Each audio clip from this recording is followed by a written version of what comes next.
আগামীকাল থেকে ২৯শে জুলাই এই নাগপঞ্চমীর মধ্যে যদি এই ৩টে সংকেত পেতে পারেন, আপনি কিন্তু ধনী হবেনই হবেন। আজ আমি সংকেত নিয়ে আলোচনা করব। কারণ এই সংকেতগুলো আমাদের জীবনে কিন্তু একটা গুরুত্বপূর্ণ একটা বিষয়। আমরা এগুলোকে এড়িয়ে যদি যাই তাহলে অনেকটাই পিছিয়ে থাকব। আমাদের জীবনে হঠাৎ কিছু ঘটে না, যে কথাটা আমি বহু আগে থেকে আপনাদের সঙ্গে আলোচনার মাধ্যমে বলি। দেখুন, যেকোনো কিছু আপনার জীবনে ঘটার আগে সংকেত দেবেই দেবে। আপনার বাড়ি কারোর মৃত্যু হোক, সংকেত পাবেন। আপনার নিজের স্বাস্থ্য খারাপ হোক, সংকেত পাবেন। আপনার বাড়িতে যেকোনো অঘটন ঘটুক, সংকেত পাবেন। মানে সংকেত ছাড়া কিছু ঘটবে না। আপনার সময় খারাপ হওয়ার আগে সংকেত পাবেন। আপনি কোটিপতি হওয়ার আগেও সংকেত পাবেন। তাই সংকেত আমাদের কিন্তু দেয়। ইউনিভার্স আমরা যাকে বলি, আমাদের হট করে কোনো কিছু দেয় না। আগে থেকে আপনাকে বোঝায়। এটা হচ্ছে সিস্টেমেটিক, আমরা ফলো করি। এখন মানুষ জনম হওয়ার পর আমরা ফলো করি। যেরকম কিছু করার আগে সিস্টেমেটি আছে, সরকারি হিসাবে কাউকে চিঠি দিতে হবে, তাকে জানাতে হবে। তারপর আপনি ঘটনা ঘটাতে পারেন। হঠাৎ করে কোনো ঘটনা ঘটানো যায় না। কিছু হলে আগে থানায় ডায়েরি করতে হবে। ডায়েরি করার পরে পুলিশ যাবে, তারপরে তাদেরকে সতর্ক করবে। চট করে তাদেরকে অ্যারেস্ট করবে না। ঠিক এরকম আমাদের ইউনিভার্সও আমাদের জীবনে ভালো বা মন্দ হঠাৎ কিছু ঘটবে না। আপনি বলতে পারেন, অনেকের মুখে শোনা যায়, একটা অ্যাক্সিডেন্ট হয়ে গেল, কিছুই বুঝতে পারলাম না, হঠাৎ অ্যাক্সিডেন্ট হয়ে গেল। কখনোই না। তার আগে বহুবার আপনাকে সংকেত দিয়েছে। বুঝতে পারেননি, আপনার ফল্ট, আপনার সেটা ভুল। কারণ সংকেত ছাড়া কিছু হতে পারে না। আর এই সংকেত বোঝাটাও কিন্তু একটা ব্যাপার আছে, সকলে বুঝতে পারে না।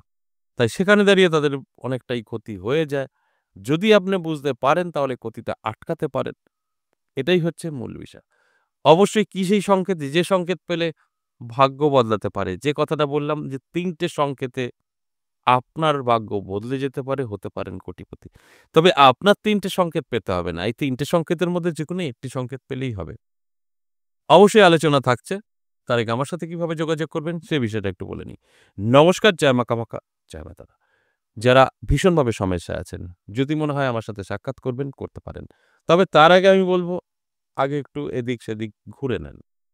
কারণ আমাদের এখন যা পরিস্থিতি আছে না, সঠিক জিনিসের কদর দেয় না, ডুপ্লিকেটের কদর বেশি দেয়। দেখবেন সোনার জিনিস থেকে ইমিটেশন চমকায় বেশি। আর ইমিটেশনটাই বিক্রি বেশি। চমকাচ্ছে। সোনাটা যদি আপনি দেন সেটা কোন গুরুত্ব থাকবে না, চমকাবে কম। এই ভুল রাস্তায় বেশি লোকে যাচ্ছে। আর যে কারণে দাঁড়িয়ে কোনরকম সাকসেস পাচ্ছে না। ঠিক এই অ্যাস্ট্রোলজি বা তন্ত্রের বদনাম হচ্ছে। তাই বহু লোক আছে আমার কাছে যারা আসেন, বলে বহু জায়গায় গিয়ে ঘুরেছি, এ করেছি, তা করেছি। সঠিক জায়গায় যেতে পারেনি। আপনারাও তাই। শেষে আসবেন। সব দৌড়াদৌড়ি করে শেষে আসুন। আর এখন আমি আ একটা সিস্টেমেটিক নিয়েই নিয়েছি। অনলাইনে একদমই যাচ্ছি না। অনলাইনেও সেই একই কেস হয়ে যাচ্ছে। অনলাইনে সম্পূর্ণভাবে আপনাকে গাইড করা সম্ভব না। আর অনলাইনে গাইড করা যায় 100%, কিন্তু সেটা বহুত খরচ সাপেক্ষ। সেটা বললে পালিয়ে যাবেন। কারণ অনলাইন দূর থেকে মানেই চালান বলে। চালানি বহুত খরচ। সামনাসামনি আসলে না খরচ, আপনি উপকার পাবেন। তো সেটাই ভালো। তাই যদি মনে হয় আপনার প্রয়োজন আছে, তারাপীঠ না হলে আমার নিজের মন্দির বীরনগর, নদীয়া জেলায় আসতে পারেন। তারাপীঠ গেলে আপনার দুটো কাজ হবে। ধরুন আপনার বাড়ি ২০০ কিলোমিটার দূরে, আরো দূরে। আপনি আসুন না। আপনি মায়ের পুজো দেবেন, থরি রোজ, রোজ আসবেন। এই একটা কেন্দ্র করেই, আমাকে কেন্দ্র করেই আসুন, মায়ের পুজো দিন এবং দর্শন করুন। তার সাথে আমার সাথে সাক্ষাৎ করুন আপনার সমস্যা নিয়ে। তাহলেই এতটা দূর আসবেন, অতটা গায়ে লাগবে না। কারণ অনেকেই একটা আশা থাকে, অমুক জায়গায় যাবো, অমুক জায়গায় যাবো। বহু দূর, দূর চলে যায়। ১০০০-১২০০ কিলোমিটার চলে যায়। যেরকম আমরা কামাক্কা যাচ্ছি। আমাদের এখান থেকে কামাক্কা যাচ্ছে না? বহুত লোক যাচ্ছে। আর যদি মনে হয় না আমি নদীয়া বিনগর আসবো, আসতে পারেন। এটাও আপনার বলা যেতে পারে একটা ভাগ্যের ব্যাপার। কারণ একই সাথে মায়ের ১০ টা রূপ খুব মানে এভেইলেবল নেই এই মন্দির। আমি মনে করি। তাই এই জায়গায় এসে ১০ মহাবিদ্যা দর্শন করতে পারবেন। তার সাথে কৃষ্ণকালী মায়ের দর্শন করতে পারবেন। আর কৃষ্ণকালী মা আপনারা যাদের দেখছেন যেখানে ভাইরাল হচ্ছে, কোনটাই কৃষ্ণকালী মা নয়। অরিজিনালটা আমার এখানে আসলে আপনি চিনতে পারবেন, দেখতে পারবেন। এটাও একটা বড় পাওয়া। তার সাথে আমার সাথে সাক্ষাৎ। তাই যদি প্রয়োজন থাকে এই দুটো জায়গার কোনো একটি জায়গায় যোগাযোগ করে নিতে পারেন। আর দুটো ক্ষেত্রেই কিন্তু আপনাকে WhatsApp বা কল করেই নাম লেখাতে হবে। তারপরই আপনার সাথে সাক্ষাৎ হবে। হোয়াটসঅ্যাপ নাম্বার বহু আগে থেকে দেওয়া সকলের কাছে আছে। কলিং নাম্বারটাও কিন্তু রিসেন্ট দেওয়া। তাই কলও করতে পারেন, হোয়াটসঅ্যাপেও আসতে পারেন। যেটা মানে আপনার সুবিধা হবে করতে পারেন। তো আমি বলব অবশ্যই করুন যদি প্রয়োজন থাকে। নামটা লিখে নিন যে হ্যাঁ, আমি তারাপীঠ যাচ্ছি বা বীরনগর আসছি। বীরনগর কবে, কবে? সপ্তাহে ৩ দিন সোমবার, মঙ্গলবার, বুধবার বেলা ১১টা থেকে সন্ধ্যে ৬টা। আর তারাপীঠ পাবেন ইংরেজি মাসের শুরু এবং শেষ। জুলাই মাসের শুরু হয়ে গেছে, শেষটা আছে ২৫-২৬। যদি মনে হয় যে আপনার ভীষণ মানে অবস্থা খারাপ আছে, আপনার সময় খুবই খারাপ চলছে, অনেক কষ্ট করেছেন, ২৬, ২৫ এবং ২৬ জুলাই আসতে পারেন তারাপীঠ। নাম আগে থেকেই লেখাতে হবে। এবার আসুন আজকের আলোচনা সংকেত নিয়ে। ৩ টে সংকেতের কথা বলব, যে ৩ টে সংকেতে আপনার ভাগ্যের পরিবর্তন ঘটে যেতে পারে। এই ৩ টে সংকেত কবে থেকে? আগামীকাল থেকে ২৯ জুলাই। অর্থাৎ আগামীকালও নাগপঞ্চমী, ২৯ জুলাইও নাগপঞ্চমী। এক নাগপঞ্চমী থেকে আরেক নাগপঞ্চমীর মধ্যে এই সংকেত কাজ করবে। তার আগে পিছে এই সংকেত কাজ করবে না। কিসের কাজ করবে এই সংকেতটা? কি কারণে? এই সংকেতটা আপনার সম্পদ বৃদ্ধির সংকেত। আপনি যে ধনী হতে চলেছেন, সম্পদ বৃদ্ধি হতে চলেছে, তারই কিন্তু এটা সংকেত। তাই ভালোভাবে এই প্রোগ্রামটা দেখুন এবং আ একটু মাথা বা ধ্যানের মধ্যে রাখার চেষ্টা করুন। কারণ এই সংকেতটা পেলে যেন বুঝতে পারেন যে, না এটা তো আমার ভালোর জন্য। আর যদি হারিয়ে ফেলেন, তাহলে তো বুঝতেই পারবেন না। সংকেত পাবেন, সবই হবে কিন্তু বুঝতে পারবেন না। আর বুঝতে না পেলে কি হবে? আপনি কিন্তু কাজে লাগাতে পারবেন না। বাস সেখানেই আপনার কিন্তু ভালো সময় থেকেও আপনার কোনো লাভ হলো না। সময় নষ্ট হয়ে গেল। ঠিক যে কারণে আমি বলি, আমার এই আলোচনা আপনাদের অ্যালার্ট করা। অর্থাৎ আপনি যখন এই প্রোগ্রামটা শুনবেন, ভালো করে বুঝবেন, তাহলে আপনি কিন্তু অ্যালার্ট থাকতে পারবেন। যে না আমার সময়টা ভালো আসছে। আর না জানলে কিন্তু আপনি অ্যালার্ট হতে পারবেন না। তাহলে আসুন সংকেত। এই সংকেতগুলো অবশ্যই একের অধিক হতে হবে। অর্থাৎ স্বপ্নর সংকেত বলব। একের অধিক স্বপ্ন দেখতে হবে। সেম জিনিস। ১ দিন, ২ দিন চলবে। শুধু ১ দিন হলে চলবে না।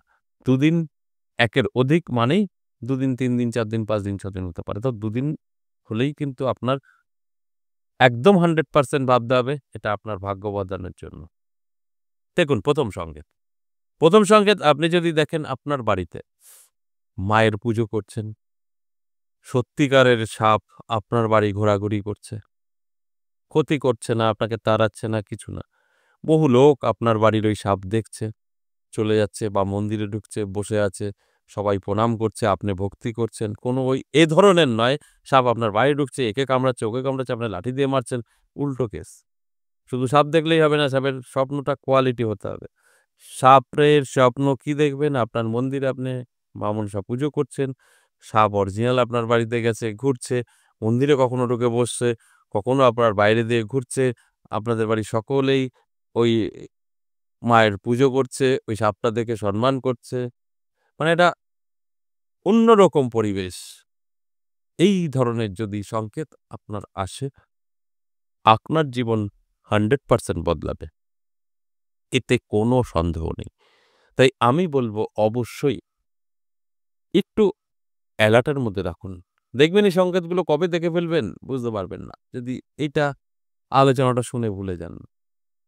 আমি বলব এই কটা দিন একটু ফলো করুন। দেখুন আপনার জীবনের পরিবর্তনটা কিভাবে ঘটে। যদি এই সংকেতটা আপনি পেয়ে যান তো। আরেকটা সংকেত, এটা হচ্ছে স্বপ্ন নয়।